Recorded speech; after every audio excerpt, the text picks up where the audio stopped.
காந்தாரா பார்த்துட்டு எல்லாரும் அ அ சொல்றாங்க அப்படின்னு நெனச்சுப்பாங்க. அப்படி இல்ல. எனக்கு ஒரு 10 இயர்ஸாவே இந்த ஸ்பிரிச்சுவல் ரிலேட்டடா ஏதாவது ஒண்ணு பண்ணணும். அந்த நிலம் சார்ந்த, அ ம். அந்த மண்ணு சார்ந்த, அதுல ஒரு டிவைன் பவர் அந்த ஒரு மாதிரி ரூரலா ஒண்ணு சொல்றீங்க.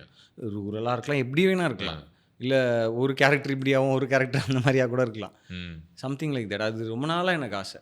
ஸோ, ம். அது எனக்கு இப்போ ரீசென்ட்டா காந்தாராவுடைய ஃபர்ஸ்ட் பார்ட் பார்க்கும்போது, அதாவது ம். ஃபர்ஸ்ட் படம் இல்ல 22ல வந்த காந்தாரா பார்க்கும்போது, லாஸ்ட்ல அந்த ஒரு அ அவருக்குள்ள அது சாமி புகுந்த பிறகு. வந்ததுக்கப்புறம் ஒரு ஒரு பெர்ஃபார்மன்ஸ் பண்ணியிருப்பார்ல. ஐயோ! ம். அப்பா! இல்ல?